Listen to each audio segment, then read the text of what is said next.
अस्सलाम वालेकुम। अच्छा, ये आपका टेस्ट है 20 फेब का।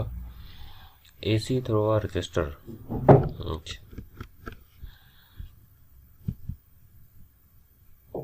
Pure resistive circuit, a circuit in which the AC source is connected with only a resistor is called pure resistive circuit।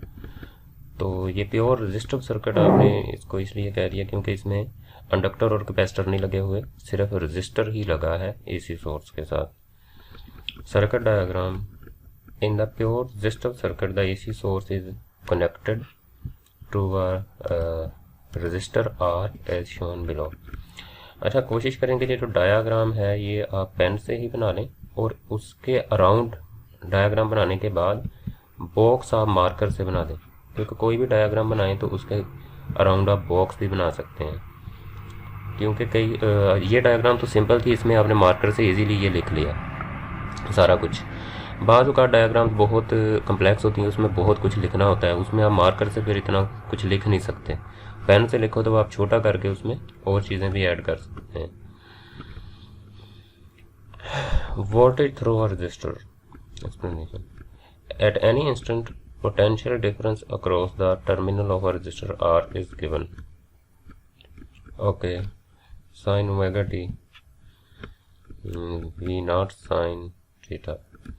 From equation 2 we can say that the voltage is a function of sin omega। ठीक है, sinusoidal wave है voltage, और current के लिए भी यही होगा। The current flowing through the resistor at any instant is given as I is equals to V over R, that is V naught over R। You mean के जो I की इक्वेशन होती है वो भी यही होती है, I is equal to I naught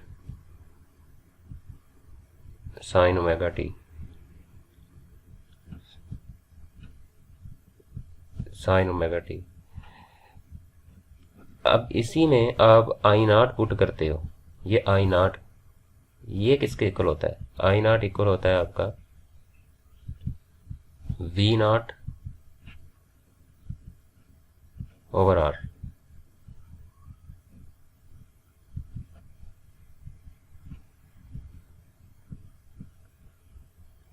तो इसको आपने उस ऊपर वाली इक्वेशन में पुट कर लिया, देन नीचे वाले बन गए आप, और उसको बाद में उसने इसके इक्वल, ये वही चीज़ है। ठीक है। It is clear that the current is also a function of sin omega t। graph, the graph of the voltage and the current are shown below।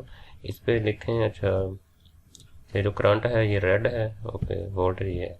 Red की बजाय अगर आप यहाँ पे ग्रीन यूज़ कर लें, ग्रीन पॉइंटर या green pen, अगर आपके पास ग्रीन इंक है तो वो ज़्यादा बेटर रहेगा। रेड भी यूज़ कर सकते हैं, लेकिन रेड इसलिए अवॉइड किया जाता है क्योंकि रेड से तो उन्होंने पेपर चेक करना होता है, दैट्स वाई जो एग्जामिनर है वो रेड पेंसिल से चेक करता है, तो वो पता नहीं चलेगा कि आपका कौन सा और उसका कौन सा है। बहरहाल इसमें इतना भी इशू नहीं होता, लेकिन फिर भी अवॉइड कर लिया जाए तो बेहतर है। Conclusion, it is clear from the graph that the current and the voltage increase and decrease simultaneously and also become zero and maximum at the same time। hence we can say that in a pure resistive circuit current and voltage are in phase। जब भी कुछ cross करना हो तो उसको bracket में अगर लिखना भी है तो उसके ऊपर लाइन ज़रूर लगाएं, ठीक है।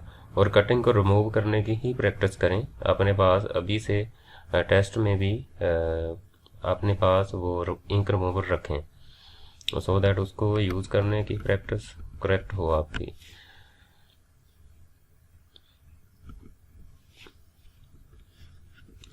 Vector representation।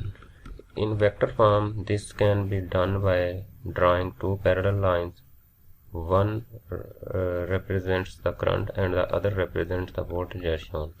अब करंट की आपने कम बनाई है लेंथ और वोल्टेज की ज़्यादा। रीज़न उसकी आपको पता है क्यों ऐसा किया आपने, क्योंकि करंट की वेव फॉर्म उसकी पीक कम है और वोल्टेज की ज़्यादा है। इसके ऊपर वोल्टेज ज़्यादा है और करंट कम है, तो लेंथ तो इस पर डिपेंड करती है। और इन फेज हैं दोनों, जब ये इसकी पीक जिस टाइम पे आ रही है करंट की भी उसी टाइम पे आ रही है, जब इसकी नेगेटिव पीक आ रही है करंट की भी उसी टाइम पे आ रही है, तो इसलिए इन फेज है। पावर डिसिपेटेड, पावर डिसिपेशन आएगा इधर, ठीक है। हेडिंग किस तरह बनेंगे, dissipation in resistor. The power dissipation in a resistor can be written as that is maximum power.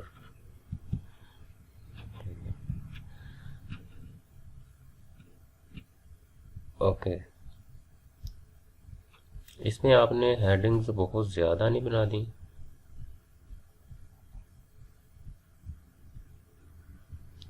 Okay,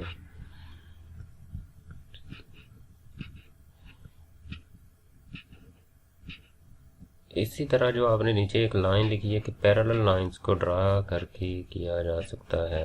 ये पैरेलल लाइन लाजमी तो नहीं है कि हॉरिजॉन्टल ही हो, अगर इस तरह भी तो पैरेलल, ये भी तो पैरेलल लाइन है। अगर मैं इसको कहूँ आई और मैं इसको कह दूँ मैं वोल्टेज, तो फिर भी तो ठीक ही होगा इसकी वेक्टर रिप्रेजेंटेशन, क्योंकि ये भी पैरेलल लाइन है नीचे को। तो मतलब किसी एक तरीके से उसने सिर्फ ये वाला बता दिया, मतलब इसको मुख्तलिफ तरीके हैं इसको शो करने के, ये भी करेक्ट ही है। उसकी रीज़न आप देखें कि ये आपके पास, मैं आपको दिखाता हूँ, अगर मैं इसको point number 2, power dissipation is maximum, third point resistance is independent of frequency. अब इस पे देखें, इस डायग्राम में देखें कि अगर ये वाला तो मिस्टेकनली उससे लिखा गया ना, इसको तो तुम पहले वाला कर लेने दो। ये सेकंड पे आपकी बुक में बताया हुआ है कि ज़ीरो हॉरिजॉन्टल लाइन कब लगाते हैं। ये देखो वोल्टेज ज़ीरो है और करंट भी ज़ीरो है इधर, तो हम लाइन कैसे लगा देंगे, हम लाइन इस तरह हॉरिजॉन्टल लगा देंगे, ठीक है। तो वोल्टेज के लिए भी इसी तरह लगी लाइन, ये वाली जो है सेकंड जो एरो है इधर लगा हुआ, और करंट के लिए भी ये लाइन हॉरिजॉन्टल ही है, इसी डायरेक्शन में है। फिर उसके बाद ये क्वांटिटी बढ़ रही है, इंक्रीजिंग की तरफ जा रही है ऐसे, और ये भी इंक्रीजिंग की तरफ जा रही है। तो इसके लिए लाइन आपके पास कौन सी लगेगी,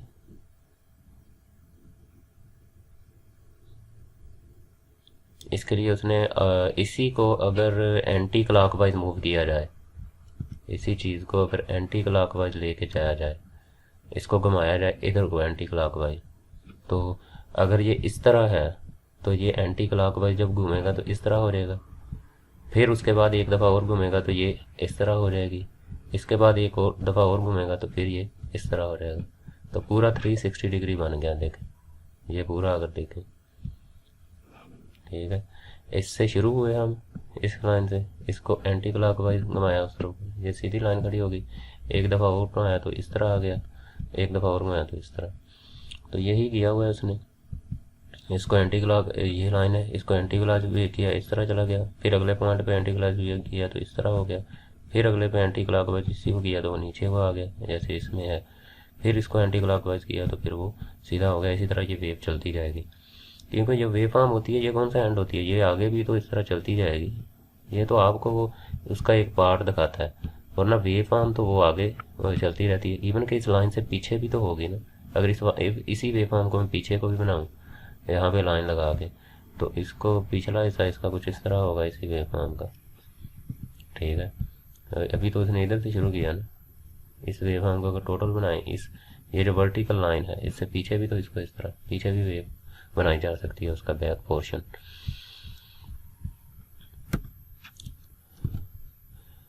ओके, तो ये सिंपल सा टॉपिक है।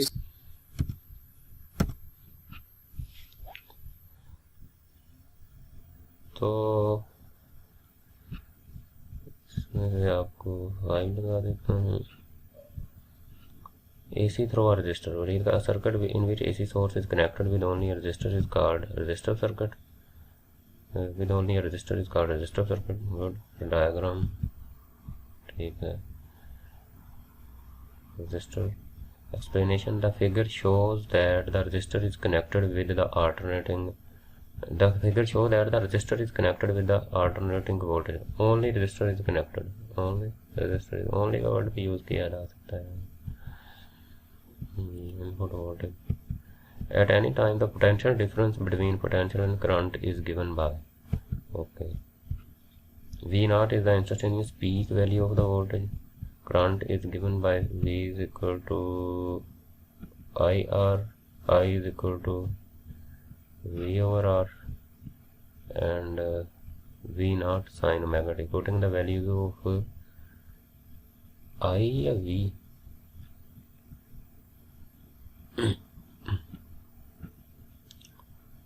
I is equal to I naught V naught over R. तो पहले अगर आप इस इक्वेशन को लिखें, इसको बाद में ना लिखें, इसको पहले लिखें, ठीक है, इसको इन सब से पहले लिखें। इसकी जगह पे I इज इक्वल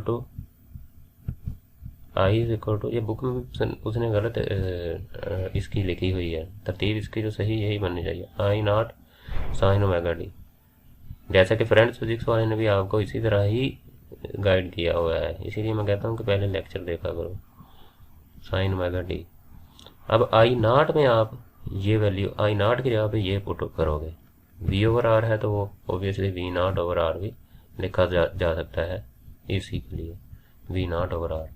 तो आप ये देखें, उसी आई नॉट की जगह पे ये लगाएंगे वी नॉट ओवर आर, क्योंकि ये असल फार्मूला ये था जो आपने स्टार्ट पे लिखना है, ठीक है, इसको पहले लिखना है आपने, देन ये कहानी नीचे बन जाएगी। करेक्ट कंसेप्ट इसका यही होगा। I is the instantaneous value, I think I जो है वो स्मॉल नहीं, आई कैपिटल ही है, of the current, and the I naught is equal to V naught over R is the peak value of the current, okay। I और I naught में फ़र्क है, okay, I और I naught, I आपकी instantaneous value को show करता है और I naught आपकी पीक वैल्यू को। Function very with time, graphically आपने इसको रिप्रेजेंट कर दिया। ये देखें, अब ये यहाँ पे ये दोनों लाइनें मिलनी चाहिए थी, ये अगर यहाँ से ऐसे करके वोल्टेज आ रहा है, इधर आके मिल रहा है, तो करंट भी बिल्कुल ऑन द सेम टाइम इधर मिलेगा इस पॉइंट। और इसी तरह नीचे से जब ये जाएगा वोल्टेज, अगर ये जो लाइनें हैं ये इधर मिल रही हैं करके, तो करंट भी यहाँ से शुरू होके एट द सेम टाइम, उसने ये बुक पे लिखा भी है, ये क्रॉस इस टाइम एक्सेस को, ये जो आपने एक्सेस बनाया हुआ है, इस टाइम एक्सेस को एट द सेम टाइम पे क्रॉस करना चाहिए इनको। और ये तीन लाइनें क्यों हो गई हैं यहाँ पे जाके, ठीक है, आप तो दो बना रहे हो ना, तो तीन क्यों हो गई? अगर ऐसा हो गया, आपके साथ मिस्टेक हुई है कोई, तो आप फिर इस डायग्राम को बॉक्स बनाएं और इसको क्रॉस कर दें और नीचे नई डायग्राम बनाएं। डायग्राम को टाइम नहीं लगता, ठीक है, और डायग्राम पेन से बनाया करें ताकि आप उसको रिमूव भी कर सकें। कोशिश करें कि रिमूव ना करने पड़े, आपकी पहले ही प्रैक्टिस इतनी अच्छी हो। अगर हम ये देखें डायग्राम को, इसी तरह रजिस्टर, तो ये देखें क्रॉसिंग पॉइंट देखें, दोनों टाइम एक्सेस को at the same time cross कर रहे हैं। ये ऑब्जर्वेशन की चीज़ें होती हैं, इधर भी at the same time. The graph shows that shows that when the voltage is rises, the current also rises, when the voltage falls, the current also falls. So the maximum and the minimum values of the voltage and the current are in phase. The purely AC circuit, the voltage and the current are in phase. So in the purely AC circuit, yeah, purely resistive AC circuit, purely resistance की बात आप उसमें कर रहे हैं ना, resistive AC circuit the current in phase. Vectorically representation, vector representation इसके करें, वेक्टोरिकली ये नहीं ठीक रहेगा। वेक्टर रिप्रेजेंटेशन सिंपल ये लिखें, this shows that the I and the V are आएगा, दो जमा है ना, इज नहीं आएगा, are drawn as parallel, it is because there is no phase difference, okay। इसका स्टार्टिंग पॉइंट सेम रखें, ये देखें वोल्टेज आपने पहले स्टार्ट किया, करंट बाद में, स्टार्टिंग पॉइंट आपने सेम रखना है बैलेंस पे, ठीक है, लेकिन वोल्टेज को थोड़ा सा आगे ले जाना, करंट को पीछे। जैसे अगर मैं इधर से स्टार्ट कर रहा हूँ तो ये अगर मेरा वोल्टेज है तो करंट को भी मैं बिल्कुल इसके सामने से इधर से स्टार्ट करूँगा ताकि उनका कंपैरिजन हो, और उसको पहले ख़त्म कर दूँगा। स्टार्टिंग पॉइंट आपने सेम रखना है, आपने सामने रखना है। The opposition of the AC circuit presents resistors की डेफिनेशन होगी interchange power, the power interchange power या power dissipation, the interchange power at the given edge. ये एक दूसरे के साथ पहले बात किया करें एक दूसरे को कि आपने क्या लिखना है, ठीक है। अगर अहमद के पास पॉइंट्स हैं तो वो बताए कि कौन कौन सी हेडिंग बनाई जा सकती है और वो किस तरह होगी। वलीद के पास भी कोई हो सकता है, तो ये गाइड किया करें। और वलीद आप भी पूछ लिया करें कि जहाँ से कोई डाउट हो आपको अहमद से पूछ लिया करें, ठीक है। अगर मैं इधर बैठा आपको गाइड कर सकता हूँ तो आप दोनों एक ही क्लास में पढ़ रहे हो और एक ही घर में रहते हो, एक ही जगह बैठ के पढ़ते हो, तो आप लोग क्यों नहीं कर सकते एक दूसरे को गाइड। तो ये जो होती हैं चीज़ें, इनको फ़ायदा उठाना होता है अपने जहन को साफ करके। इसमें कोई आपकी ईगो का इशू नहीं बनाना होता है इसको। P is in watts, I is in ampere. ये अहमद ने ये चीज़ नहीं लिखी हुई, ये आपकी किताब पे लिखी भी हुई है। P का वाट में होता है, I एम्पेयर में होता है, R ओहम्स में होता है। ये चीज़ अहमद ने नहीं लिखी। It is noted that the equation for power is hold only when current and the voltage are in phase. Okay. AC circuit. In DC circuit, the basic element DC circuit is a resistor R, which is used to measure voltage and current and relationship between them. AC circuit में क्या होता है? अच्छा, ये DC circuit में आप बता रहे हो पहले, उसके बाद आप the basic element in DC circuit is resistor R. Okay, DC circuit में सिर्फ रजिस्टर आप बताते हो, और AC सर्किट में the addition of resistor in the AC circuit, the true circuit capacitor भी ऐड हो सकता है और इंडक्टर भी इसमें ऐड होता है। इंडक्टर, कंडक्टर नहीं, इंडक्टर, इंडक्टर, ठीक है। Added as the representative added the 3 circuits are LC use to measure the current and the voltage. ये भी पार्ट था आज के आई थिंक ये ओके, ये ठीक है। ये डायग्राम्स में कुछ आपकी मिस्टेक है, इनको गौर से देखा करना है आपने, फिर बनानी है, ठीक है। ज़ाहिर है इनके कुछ रूल्स होते हैं, हर चीज़ एक एक चीज़ ऑब्जर्व करनी होती है आपने कि इसमें क्या है। तो डायग्राम ज़ाहिर है इंपॉर्टेंट है, डायग्राम के बगैर तो मार्क्स नहीं आएंगे अगर वो करेक्ट नहीं होगी, ठीक है। ये जो आपके बनते हैं वोल्टेज और करंट के, ज़ाहिर है ये जो ऊपर रूल्स बताए हुए हैं 3 कि its length on a certain scale represent the peak और द आरएमएस वैल्यू, जो वही जो पहले बात मैं करता हूँ कि जितनी लेंथ होती है इन वेक्टर्स की जब हम वेक्टर रिप्रेजेंटेशन बनाते हैं, वो डिपेंड करती है कि आपकी पीक वैल्यू किसकी ज़्यादा है किसकी कम है, उस पर बनती है। तो ये पहला रूल तो ये चीज़ कहता है। दूसरा रूल कहता है it is in the horizontal position at the instant when the alternating quantity is zero. Horizontal vector कब बनाएंगे? जब ये ज़ीरो होगी। अगर करंट को देखें तो फिर इसकी हम इस तरह करके डायग्राम बनाएंगे, फिर भी हॉरिजॉन्टल बनाएंगे, और जब वो इंक्रीज हो रहा होगा तो तब भी आप हॉरिजॉन्टल बनाएंगे। अगर मैं कहूँ कि ये इधर बनाओ तो आप हॉरिजॉन्टल बनाओगे, अगर मैं कहूँ कि इधर ये जो जगह है इसकी बनाओ तो फिर भी आप हॉरिजॉन्टल ही बनाओगे, ठीक है, इंक्रीजिंग पॉजिटिवली। लेकिन बिल्कुल जब वो पीक पे पहुंच जाएगा, फिर मैं कहूँ कि वोल्टेज की अब लाइन बनाओ तो फिर तुम वर्टिकल बनाओगे, ठीक है, अगर वो पॉजिटिव पीक पे पहुंचा। अगर मैं कहूँ आपको कि जब वो नेगेटिव पे पहुंचा, फॉर एग्जाम्पल इसको मैं अगर मुकम्मल कर लूँ इधर से, और यहाँ पे है ये करंट का है, करंट जब वोल्टेज दोनों के लिए सेम है, तो इसकी बनाओ। अब ये देखो नेगेटिव पीक पर है तो अब इसकी लाइन वर्टिकल बनेगी, हॉरिजॉन्टल नहीं बनेगी। तो ये नीचे को इस तरह बनेगी, क्योंकि ये नेगेटिव है तो इस तरह बनेगी। तो सिंपल ये रूल है कि जब आपकी वेव, और ये मैं अगर रूल आपको समझाऊँ कि जब पीक पे पहुंचेगी जैसे इधर पीक पर है वोल्टेज, तो इसकी लाइन मैं इस तरह बना दूंगा। अगर मैं कहूँ इस वक्त इनकी बनाओ तुम वेक्टर रिप्रेजेंटेशन वोल्टेज और करंट की, ज़ाहिर है पैरेलल। और करंट भी बिल्कुल पीक पर है, मैं ज़ाहिर है इस पॉइंट की बात कर रहा हूँ इस वक्त, तो करंट की भी ये इस तरह बनेगी, लेकिन थोड़ी सी छोटी बनेगी क्योंकि करंट थोड़ा नीचे है वोल्टेज से।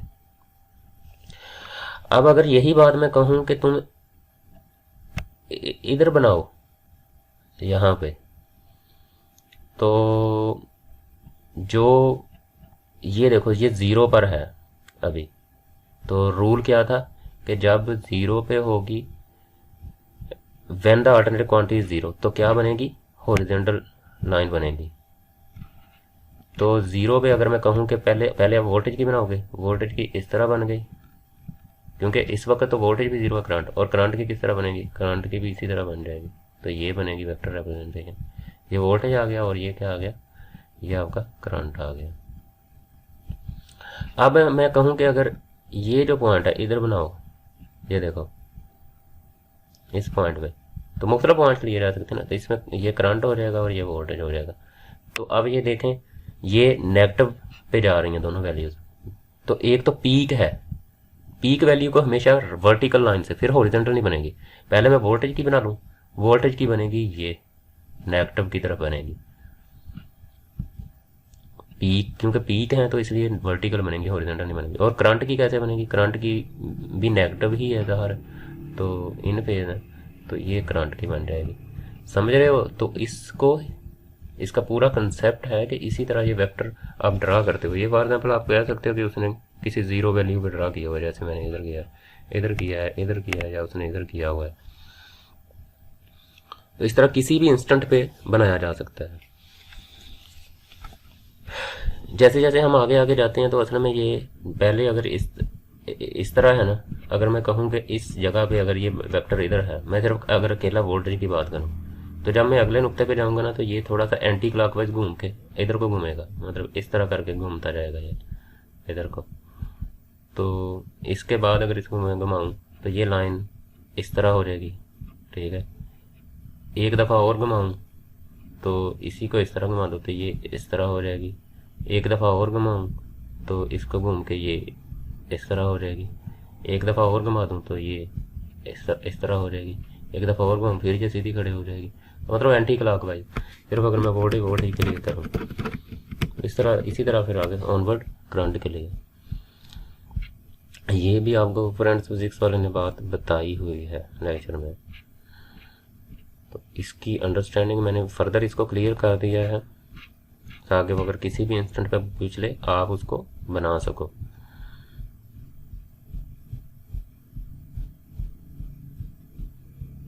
ओके, ये मिस्टेक्स वगैरह आपने अपनी नोट कर लेनी है और इनको करेक्ट करना है।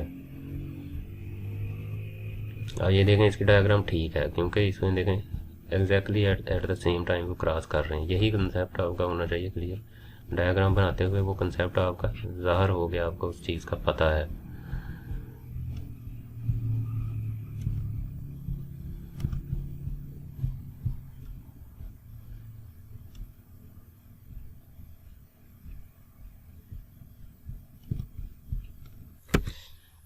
अच्छा, एक और चीज़ देखें, जो एक तो फ्रेंड्स फिजिक्स आपको मैंने बताया हुआ है, एक एंटी टेस्ट के लिए है पास एजुकेशन सिस्टम, ये एक चैप्टर है, ये एक चैनल है यूट्यूब पे। इस पे ज़्यादातर जो इसकी वीडियोस होती हैं वो नस्ट के हवाले से होती हैं, वैसे यूईटी और डिफरेंट और भी इंटर टेस्ट के हवाले से होती हैं। तो इस चैनल के भी आपको कुछ अगर काम दिया जाएगा तो आपने इसको देख लेना। जैसे इसकी प्ले लिस्ट में आता हूँ मैं, तो आप देखें, ये देखो नस्ट एनईटी IQ प्रिपरेशन, इस मौजू पे IQ के लिए इसने 9 वीडियोस बनाई हुई हैं और उनमें उसने एक्सप्लेन किया हुआ है। तो इसी तरह मोस्ट रिपीटेड इंग्लिश के उसने बनाए हुए हैं और डिफरेंट बनाए हुए हैं एनईटी के हवाले से कि कौन कौन से आए हैं, उनको फिर सॉल्व कैसे करना है, ये सारा एक्सप्लेन किया हुआ है। तो एक तो इस चैनल को पास एजुकेशन सिस्टम जब मैं लिखूँ तो आपने इस चैनल का हवाला देना है जब उसमें से पेपर दिया। दूसरा एक वाक एकेडमी है, इसमें अगर देखें तो ये इंटर टेस्ट के हवाले से काफ़ी इसने फेमस है और इसकी भी प्लेलिस्ट पूरी की पूरी पड़ी हुई है आपकी।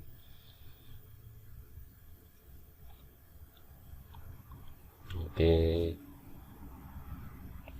देखें, इसकी अगर मैं केमिस्ट्री की बात करूं तो इसकी Can't get rid of frizzy hair? Tresemme takes on the anti-frizz test. Hair is at its weakest when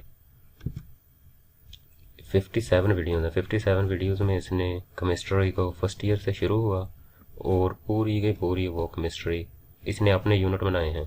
इसने उनको 18 यूनिट्स में कवर कर दिया। अपने पूरी केमिस्ट्री को इसने फर्स्ट ईयर सेकंड ईयर को कवर कर दिया। MCAT के हवाले से बनाए हैं, लेकिन ज़ाहिर है कंसेप्ट तो ये नस्टैनिटी या और जितने भी टेस्ट वगैरह हों उन सब में ही यूज़ हो सकते हैं। तो इसकी एक चैप्टर पे ऑलमोस्ट एक वीडियो होती है, 46 मिनट की है, 1 घंटा 21 मिनट की है। बड़ी वीडियोस होती हैं, लेकिन टोटल इसने इस पे रिकॉर्डिंग 57 वीडियोस की है। तो इससे भी कवर किया जा सकता है काफ़ी चीज़ें। लेकिन नस्ट के जो बच्चे बता रहे हैं काफ़ी ज़्यादा, वो बता रहे हैं कि बुक की लाइंस होती हैं केमिस्ट्री में और फिज़िक्स में, ज़्यादातर बुक की लाइंस ही आ जाती हैं। तो अगर आपको बुक की एक एक लाइन क्लियर है, एक एक लाइन आपने एक एक डायाग्राम उसकी कि इसका क्या मतलब है, एक एक लाइन कवर है तो आपका इजीली, और वो आपने उसको याद कर लिया समझ के, तो आपका नस्ट का टेस्ट हो जाता है आसानी से। वो MCAT की तरह, MCAT में फिर भी ज़रा आ जाते हैं क्वेश्चन कुछ, लेकिन ऐसा नहीं है। नस्ट में सीधे सीधे क्वेश्चन आपको आते हैं। तो बुक की लाइंस को क्लियर करना और उसको समझना और उसको याद करना, यही मकसद होता है। लेकिन उसको याद कैसे करना है, समझ के, क्योंकि वो थोड़ा सा भी अगर चेंज भी करता है, ज़ाहिर डायरेक्ट बुक की लाइन वो नहीं देता, तो आपको उसका पता हो।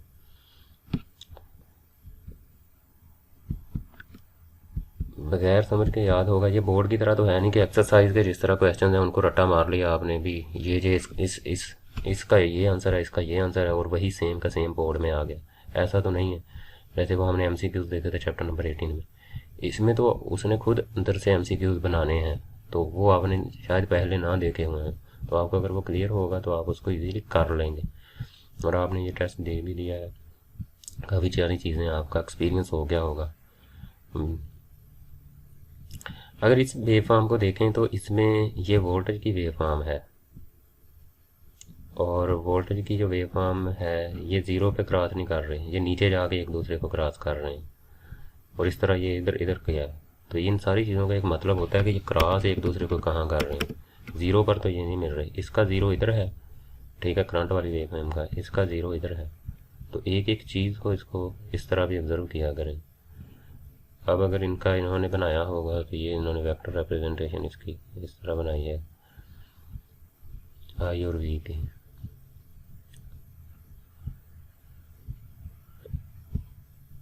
और इसके अलावा एक और चैनल है, फिज़िक्स इन सेकंड्स, फिज़िक्स इन सेकंड्स। ये भी काफ़ी MCAT के हवाले से ही ये वीडियोस अपलोड करते हैं। इसके भी 1 लाख से ज़्यादा सब्सक्राइबर हैं, और इसमें भी काफ़ी ज़्यादा चीज़ें आपको क्लियर मिल जाती हैं। इसकी प्लेलिस्ट्स में अगर हम जाएं तो इसमें केमिस्ट्री का, बायोलॉजी की 9 वीडियोस पड़ी हैं, इधर फिज़िक्स की 14 वीडियोस पड़ी हैं अगर फर्दर कंसेप्ट करना हो। मेन जो नस्ट के लिए अगर हम देखें तो आपको अगर हो, जो उसने पास्ट MCAT के टेस्ट एक्सप्लेन किए हैं 2014 का, 15 का, 16 का, तो अगर बुक की लाइंस क्लियर हैं तो आपका नस्ट का टेस्ट आसानी से हो जाता है। मतलब क्लियर है, और दूसरा याद भी होनी चाहिए आपको। अभी जो आपका टारगेट होना चाहिए वो आपका 2 चीज़ें टारगेट होनी चाहिए। 2 चीज़ों पे कंपटीशन अगर देखें तो एक आपका BScs है, ठीक है, जो मेरिट ऊपर जा रही है, BScs, ठीक है, हर यूनिवर्सिटी में जिसका जा रहा है। दूसरा MBBS है, ठीक है, MBBS जो टॉप पे डिग्री जा रही हैं। और तीसरा है आपके पास इंजीनियरिंग, ठीक है, इन्हीं का मेरिट होता है। इंजीनियरिंग में नस्ट में एडमिशन आपका अगर 130-35 नंबर भी आ रहे हैं NET में तो हो जाता है इंजीनियरिंग। उसका मैं कंप्लीट नहीं लिखता, ठीक है। इंजीनियरिंग में तो आपके सब्जेक्ट्स नहीं है, तो आप ज़ाहिर है उस पर जब तक मैथ नहीं पढ़ेंगे अप्लाई नहीं कर सकते। आपके पास ये दो ऑप्शन है, ठीक है, BScs और MBBS, ये जो टॉप मेरिट्स पे भी जा रहे हैं और ज़ाहिर है इनमें टफ कंपटीशन भी होता है। नेक्स्ट में मेरिट कैसे बनता है? नेक्स्ट में मेरिट जो होता है वो 75% आपका एंट्री टेस्ट देखा जाता है और उसके बाद 15% आपकी FSC होते हैं और 10% आपका मेरिट के होते हैं। तो इस तरह मेरिट बनता है। तो मोस्टली जो मेरिट इसका डिपेंड करता है वो एंट्री टेस्ट पे डिपेंड करता है। इवन कि जो कोई बंदा अगर बोर्ड का टॉपर भी है, अगर उसके एंट्री टेस्ट में अच्छे मार्क्स ना आए तो उसका एडमिशन नहीं होता। एंट्री टेस्ट क्योंकि 75% मैटर करता है फाइनल मेरिट बनाने में।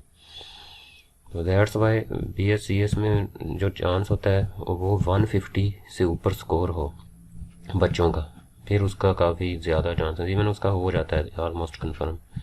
अगर NET में उसके 150 प्लस आ गए स्कोर, 160 तक आ रहे फिर तो और भी ज़्यादा बेटर। तो स्कोर लेना कोई मुश्किल नहीं है इसमें अगर आप देखें तो।